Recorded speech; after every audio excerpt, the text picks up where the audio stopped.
The singular most badass gaming cinematic in known history, as well as one of the most amazing fantasy universes, Tamriel. Welcome to Elder Scrolls Online, an MMO that released in April 2014 and set the stage to ensure that we never ever got to see Elder Scrolls 6 because Todd Howard decided to re-release Skyrim 11 times, and now, instead of Elder Scrolls 6, we're getting an Oblivion remaster instead. Now, Elder Scrolls Online as an MMO is one of the most iconic MMOs to grace the Western world, and it's definitely deserving of its spot in the top 5, as most people would call it. And one of ESO's greatest strengths is that you can pick any expansion, any location, and level there. You can pick whatever starting story and journey you want, making it an amazing experience for any player, new or old. Now, ESO recently got a new expansion called Gold Road, but I am not diving into that today because based on the reviews, it's not what the die-hard player base recommends, and ESO's player base is pretty die-hard. So we are going to take our adventure into the beautiful and magical realm of High Rock. Brace yourself.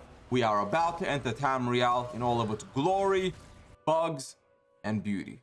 Now, quick little caveat, like every one of these videos that I do, this is done from a free-to-play perspective. I did not sub and I did not purchase anything to make the gameplay smoother or more streamlined. So, to start, this is an MMO, and to play an MMO, we need to make a character. But we have a plan. We have a vision. Let's take a look at our options before I materialize the greatest champion to ever work on Tamriel. The greatest champion to ever walk on Tamriel. We have the Daggerfall Covenant, the Ebonheart Pact, and the Aldmeri Dominion. Right away, we can disregard the elves. Couldn't be me. I ain't doing that. And as far as races went, ESO has you covered with 10 options. Elfman, Thalmor before they became the Thalmor, the Lusty Maid, Orc, Cat People but Elf, Vivek, the Mask of Steel, Cat People, and Ulfric Stormcloak's ancestors. But that's only 9, because the 10th race is the best race, it's the Imperials. Blessed be Tamriel. Tamriel belongs to the Imperium. We locked in Imperial, and now that we've covered the races, the classes in ESO are quite interesting, but some of them are locked behind purchasing the latest expansion, for example Arcanist, some of the older expansions, or you have to subscribe to get them. We have Dragon Knight, Sorcerer, Templar, Warden, Necromancer, Nightblade, and Arcanist. Now, like I said, I can't show you Arcanist because I did not buy Gold Road, and based on what the player base has said, probably not going to buy Gold Road. But the classes in ESO are less typical than other MMOs because most classes can do most activities. Since this game is kind of a sandbox-like MMO, unless you're playing at the highest level, and then it's not a sandbox, you actually have to min-max and meta and play a correct class for a correct role.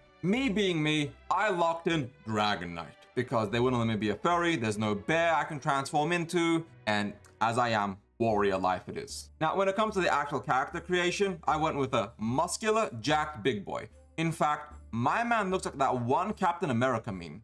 Black hair, monk haircut, roguish mustache, chin beard, and striped eyebrows. He was perfect. He was beautiful. He was Ebon Mongol Khan. I don't even remember why I chose to name him that. Nonetheless, the greatest warrior to ever walk Tamriel's surface, and truly the greatest of ladies' men. Because what lady wouldn't look at this ravishing man and be enticed? I should clarify, my wife told me this is the ugliest person you've ever made in a game, and that kind of makes me a little proud, but it is what it is. I'm actually going to skip the Cold Harbor introduction. I've been in and out of that place over 10 times over the past 10 years. We are going straight to the actual starting quest. And you know what else we should get straight into? Hitting that like and subscribe button. It helps out a small creator a lot. Nonetheless, as an Imperial in the Daggerfall Covenant, yes, I know, but Ebonheart, why didn't you join the Ebonheart Pact? The reason is they stole my name. They're bastards. I'm not siding with somebody that would dare steal my name. Now, that's a joke. The game predates my career as a content creator, but I've always liked the Daggerfall Covenant. I can't even tell you why, it's just what I've always picked over the past 10 years of playing ESO. Now, we start off on an island by the name of Thros Makai, and here we have a small but fun adventure. We must defeat the Butcher, the leader of this quaint little shithole. And to do that, we must start with adventure. Now, as any good adventurer, I dive right into a dungeon and rescue a man named Jakan. He's a swindler who steals gold, treasures, and hearts. And he'll be part of our adventure for quite some time to come. But nonetheless, he stole a gem from the butcher and he gave it to goblins. Because you know who doesn't trade with anybody, is reclusive, does nothing, thinks they're better than everybody else is subhuman, trash, slaves, food, America, I'm joking. Savage, cannibal, green dwarves. That's what they are. And what are these goblins called? The Dog-Eater Goblins. That's their actual name. That's It's rather fitting, but disgusting. So I go into the Dog-Eater Goblin Kingdom, if I can even call it that, and I retrieve the gem. And retrieving the gem resulted in me killing a lot of goblins, and a side quest killing, quotation marks, Goblin King. He was not a Goblin King. So all good and dandy, the gem secured, which starts us off with a solid foothold on one of the 3 crew members we have to recruit. With Jakan out the way, I find Naramo, which resulted in me helping my dearest friend enter an actual dwarven ruin. If you know anything about Elder Scrolls Online or the Elder Scrolls lore in general, the dwarves are incredibly interesting. They're actually called the Dwemer, but we're just going to call them dwarves for the sake of this. And they were so advanced in-game and out-of-game theory crafting is quite literally that they got so advanced that they ascended past their mortal coils and became free, or the gods, the greater beings, smited them out of existence. Nobody actually knows. The dwarves are gone, pronto forever, but their ruins dot Azeroth completely. And the reason no one really knows is because the guy who wrote most of Elder Scrolls lore wrote it high on edibles and whispers of his dreams, and that's not even a joke. So anyways, we enter the dwarven ruin, cleanse our way through, and acquire the schematic Naramo needs. Now, Naramo was here on behalf of the Butcher, but we convinced him by getting the schematic to side with us, which led us onward to the next part of our journey, Saintsport, and the crafted Larissa to join us on our heist. Now, this quest called for some stealth, some intrigue. We were meant to put on a Sea Drake outfit and sneak through the town, saving the crew of crafty Larissa, but I realized that I had the stealth of a gorilla on steroids. I was clumsy, slow, I kept getting discovered by the person with a torch. It's not even difficult, I'm just me big bonk. So I just gave up and killed my way through all the Sea Drakes. I know, it's not very gamer of me. I'm no stealth archer, but it is what it is. So I murdered all the Sea Drakes and I freed all of Larissa's companions, which brought me to the next part where I can help save a man called Derogor, who was being imprisoned in the bowels of Helene's ship. Helene being the captain of the evil Sea Drakes. As we get down to the depths of the ship, we find Derogor and he hits us with that sweet Oblivion reference. So I free him and then watch as Larissa poisons Captain Helene, leaving her to slowly die out and bleed to an agonizing death. Dying to poison is not pleasant, let's be honest, and that's what happened to her. But I am a bleeding heart white knight. So I killed Helene because I couldn't really possibly torture a pretty lady. So do you know how I put her out of her misery? To the stomach 7 times. But she was free. No poison. So generous of me. Anyways, with Helene dead, we've secured the aid of Larissa, which brings us back to Colleen and talk to our 3 compatriots. Together we concoct a plan that essentially trivializes the final mission. To be fair, I could have skipped all the companions and just gone in and done this by myself. It would have been much harder, but for the sake of this video, I went and did the introduction quest for the Daggerfall Covenant. Narama gives me a shock health and capacitate the guard guarding the treasure chest.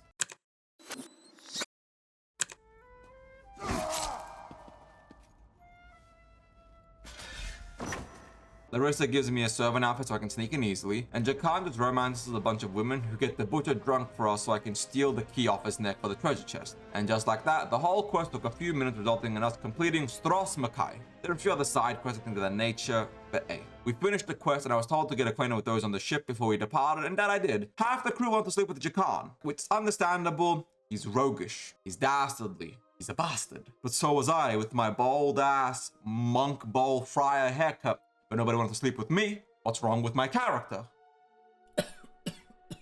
It's at this point where it's time for me to dive a bit more into the storylines of Elder Scrolls Online. You see, ESO has about 13 prologue quests you can start from the very beginning of the game. I technically didn't even have to do Stros Makai. I could have picked any of these prologues and jumped right into them. But I did Stros Makai to showcase Daggerfall Covenant and the starting storyline. Each of the 3 factions has their own beginning storyline arcs. And if you're an actual brand new player, you've never played ESO before at all, I 100% recommend you finish the original storyline, which starts off with Harborage, which you unlock the moment you get to any capital city. No, like quite literally, as soon as you enter the capital city, in my case when I entered Daggerfall, I got the DM from the prophet in my head going, "There you are. Do not panic. Only you can see me. Come, we have to talk."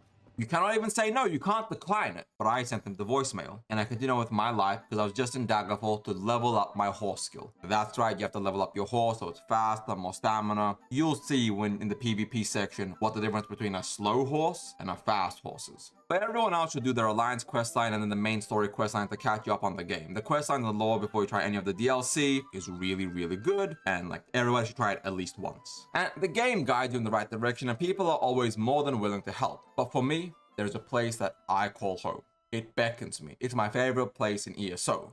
High Isle, the best DLC they've ever made. It's beautiful, it's gorgeous, and it's where peak male fantasy cinematic came from. I do recommend everybody give it a try at some point, but that's where we're headed next. And upon getting to High Isle, like I said, it's beautiful. But immediately you throw us in the midst of conspiracy, intrigue, and bullshittery.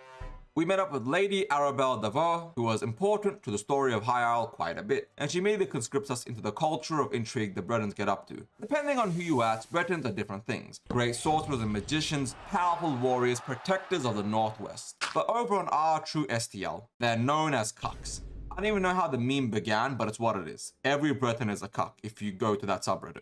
So getting back on track, we discovered the intrigue of the Ascendant Order, the main villainous faction of High Isle, and they're up to something interesting, something shifty, if I dare say so. Delegates from the mainland had come to High Isle in an effort to broker some deals and perhaps even peace. Quest by quest, we are learning more about the politics of the realm-spanning war. But as we are leaving to continue with questing to the storyline, I come across a man, Morik Gidros, who needs help recovering his beloved. So I'm a hero. I'm of course going to help you save your wife, your woman. You know, who wouldn't want to help somebody do this? But that's where the problem begins. Privet is not a human, and Morik is a sheep fucker.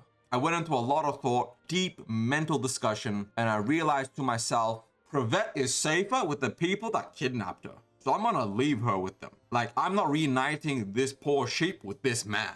It ain't happening. So we continue on with the main story. We uncover more and more discoveries and more betrayals. In one of the quests, the Ascendant Order had removed the statue from a lighthouse from one of the gods. And the gods powered this lighthouse, you know, magical lighthouse. Tamriel, the Elder Scrolls make you literally go blind when you look at them like, oh shit, I see the past and the future and the present at once. I am now blind. So it's magical, it's Tamriel. But they removed the statue from the lighthouse so that the ships carrying the delegates crashed. We retrieved the statue and brought the light back to the lighthouse before we continued on heading down into the crypt to find one of the two remaining delegates. Except it was a descent into the crypt to find them and this Ascendant Magus, one of the leaders of the Ascendant Order. We learned that Quentin has betrayed us inside of the Ascendant Order, which is honestly a pretty stupid decision to make. Like, why on earth would you be on the opposite side of the main character? Like, what do you think is going to happen if you're my enemy? So what you think actually happens. I killed him. We did what we had to do. We put him down, removing one avenue of power and diplomacy from the Ascendant Order. But this is where we leave the story, because whilst ESO may have a few faults, the story and lore is not one of them. From all the different expansions and storylines added over the years, ESO is genuinely a treasure trove of storytelling that a lot of people don't consider. It's no Elder Scrolls 6, but it's still an amazing Elder Scrolls experience. Unless you're talking about the latest expansion, Gold Road, which is based on the reviews. No bueno. It is definitely not it. It started off overwhelmingly negative and now it's mixed. So, you know, like I said earlier, that's a skip from me. Now though, it's time to talk about leveling, and I will be honest, it's easy, incredibly so. Like pretty much every modern MMO just has the smoothest, easiest leveling experiences. They try to rush you through it, give you rewards, gear and guidance, hand over fist, and the reason for that is simple. Pretty much every MMO is split into two parts. Part 1 is the leveling, the 1 to max level. Part 2 is the actual endgame with all the raiding and the content and all the things you can do. Champion points, for example, in ESO, 1 to 50 is the levels, 50 onwards is champion points. And if leveling takes 75 to 150 hours, most people will likely quit before then. For the average MMO player, that's a paltry amount of time, but new players don't look at it like that. Time is a commodity that people are running out of slowly but surely. Between life, work, and family, you only have a set amount of time to get into a game, and if it takes you 150 hours to get into a game, you're likely just going to end up quitting. A lot of MMOs now try to make the leveling experience faster so you can just jump through and get to the actual content and enjoy yourself and have fun. And ESO does a good job of that. You get to max level pretty fast and it makes it feel smooth and intuitive. Like I said, the game guides you rather smoothly, tells you what to do, where to go, and gives you a good story and experience with it. I remember back when I played in 2014, the game was definitely not a smooth experience. It was a shit show, there were a lot of problems. It was like most old MMOs when they first came out. The leveling was rather torturous, to be honest. Now, in regards to the amount of time it takes to hit max level, you can do it in about 50-ish hours, give or take. A little faster, a little slower, depends on how well you play. But that also gives you access to an obscene amount of lore and story as well. But if you ask a veteran player, you can get from 1 to 50 in like 15 minutes by using alchemy and enchanting. Now that's not a normal thing a regular player would be able to do because it's expensive, a lot of in-game gold and time and resources. But there are a lot of ways to like level really fast. Like you can probably get to 50 in 5 or 6 hours by grinding in specific locations or boosting. But that's not really relevant to the video. Now, aside from leveling, the game plays smoothly. Like I said, combat is intuitive if not a bit clunky. Leveling up and utilizing your ever-growing skill set is fun, and the game gives you a dozen different ways to play and rewards you for playing how you want to play. It carries on that classic Elder Scrolls vibe of do what you want. It's your character. Now, I said this earlier, but if you want to play at the high level, you can't make the character you want to make. You actually have to properly skill you up, get the right gear, build your character properly. But if you're not playing at the highest level, you can literally play however you want. And that's one of ESO's strong core points. And I'm not really going to discuss meta. But on top of that, like I said earlier, once you hit 50, you unlock champion points. And it's just a system that lets you level up to level 3600. But it's not really a level. Like, you're not equal to level 3600. It's more like little extra bonuses and stats and little things to help you feel stronger and be better. But you don't really get like level 3600 compared to level 50. It's more like level 50 with 3600 little bonuses. That makes sense. But it's mostly just an end-game progression system that lets you keep playing, keep progressing, and still feeling rewarded. Now, I didn't get into that territory. I'm never going to touch that in this video because this is the initial experience coming back or for a new player of how they felt, and it was a great experience. Moving on though, when it does come to PvP in most MMOs, it's often a frustrating or rather lacking experience, yet in ESO, it's still thriving and it's actually an amazing experience and system. Now, there's two kinds of PvP. You have Battleground, which is normal, every MMO, most games have Battleground. And then you have the War for Cyrodiil, or in this case, World v World v World. And both of these game modes are incredibly fun. For Battleground in particular, the queues were never too long. They were always within about 3 minutes, no matter what time of the day I played. Now, when it came to BGs, the game mode I enjoyed the most was called Chaos Ball, because like the name suggested, it was chaos. It was like a back and forth system, and each game was relatively close for the first half of the game. And then once I got an advantage, it was over. So you had 3 balls, and you had to hold the balls for points, and whichever side held the balls for the longest won. It was fun. But there are about 10-15 minutes of nice mindless fun. Now, I'm not amazing at ESO PvP, so I'm not even gonna sit here and act like I am. Yeah, I didn't feel like I was getting stomped, and I felt like I was contributing, so it was a nice experience. But literally all of this compels in comparison to the experience of going to war. And go to war I did. Now, jumping into the War for Cyrodiil was rather interesting because unlike Battlegrounds, this takes quite some time for a victor to appear. And even then, things are always only temporary because in Elder Scrolls Online, crowns are fickle and will be taken off your head, with your head attached if necessary. Now, the war started off slow, a little boring almost, but then once the combat begins, a little sieges, taking a small hamlet, a resource location, things like that gets really fun. And that's what I did for a few hours of combat in Cyrodiil until I saw an icon on the map, and I was heading towards one of the keeps my faction owned. So I made my way south to the keep, and my lord, we were being besieged by the savages of the Ebonheart Pact. Rather ironic, I know, but it was incredible fun. Trying to stop the siege, to stop the war as both sides clash and they use siege engines to break through the gates and walls. Seeing what felt like hundreds of players, thousands of spell effects, just the siege weaponry going left and right, and everybody drinking potions, casting things. It was chaotic. It felt like war. It was a great experience. It honestly gave me like Nam flashbacks. Now, in this siege we lost. It was brutal, it was embarrassing, we were routed. Yeah, that means nothing, because we may have lost the battle, but we will not lose the war. I'm not even gonna lie. I don't know who won the war. I played back and forth a couple times, but I wasn't there to see the victor of the war. I hope my faction won. Yeah, let's go Daggerfall Covenant. You guys got this, probably. I hope so. Jumping onwards from PvP, let's discuss combat, and this is a sore point for a lot of people. ESO's combat is not for everyone. It's somewhat unique for most tab target with a mix of action combat, and it feels a little, if I'm honest, dry, almost clunky. It wasn't a bad experience, but it wasn't a super pleasant one. Abilities hit well, combat was smooth, there was no rubber banding, but it just rubbed me the wrong way. It almost felt tacky in how it played at times. Again, some people do swear by ESO's combat and they love it, but it's one of the more contentious parts of the game, and is what stopped a lot of people from giving the game a proper shot. In my opinion, even though it's not my favorite form of MMO combat, it's definitely not as bad as people make it out to be. Like, I wasn't sitting here like, wow, this is terrible, don't play it. It was just like, it's not my favorite, but it's still fine. It's MMO combat at the end of the day. I'd rate it a solid 5 out of 10. Definitely not for everybody, but it's not as bad as people are making it out to be. Definitely not that bad at all. Now, we're gonna move on to like professions, and I'm gonna admit I did not partake in this as much as I should have. It's an okay experience, but it's just not for me. In a lot of MMOs, professions are kind of the more boring part of the game for me. There is value in it, and I understand it. I just don't enjoy it. So I tend to skip this in a lot of MMOs, unless I absolutely have to, or I'm trying the MMO at the highest level. For example, World of Warcraft, with engineering and things like that, where you need your professions to do certain things, I will partake in it. But in ESO, I just chose not to. But housing and cosmetics, sign me up. And ESO is one of the coolest housing systems I've ever seen in any MMO. The amount of houses, from the small houses, which are cozy, they're comfortable. It feels like an actual little hamlet or a home, a place you can wind down and relax in, to the medium estates. A small plot of land, a nice little keep or manor or fort. These felt like the seats of power to a merchant family or a small noble or a powerful wizard or warrior. You know, the place where it's like, oh, that guy's pretty important. And it's like, it just feels cool, it's nice, you can decorate how you want, but that all pales in comparison their palaces, the locations of power, your lords, your merchant princes, your heroes. These places are massive, they're amazing, they're genuinely intriguing locations. Now, buying and acquiring a house is one thing. Decorating is a whole different ballgame. It is way more expensive than buying a house, is getting all the decorations to make the house actually look and feel good. Me personally, I've got the decoration skills of a divorced single dad. If I let my wife decorate the place though, my bank account will bleed dry. I'm not doing that. It would not happening. And talking about cosmetics and transmog, ESO has a lot of easily accessible options that don't really break the bank and are essentially free to things that you can buy and partake in if you wish. I transmogged myself to the High Isle armor, which I got when I bought the High Isle expansion a couple of years ago. It's a nice little system. The transmog works really well in ESO. I have no problems with it. It's smooth.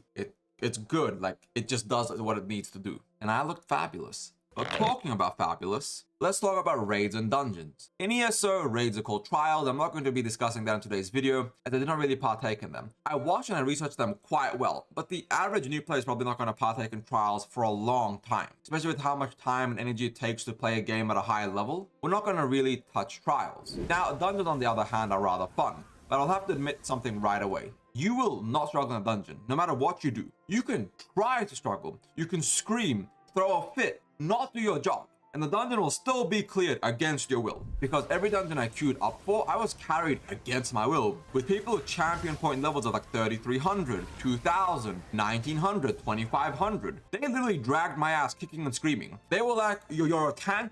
Cool. Like, legit, there was no actual skill or effort when it comes to dungeons in ESO. Now, once you get the level 50 and veteran dungeons and things of that nature, there will be skill like required, but when you're just leveling and you're queuing up for the dungeon finder, very smooth, very fast process. Regardless though, the dungeons are fun, the quests are interesting, the lore is good.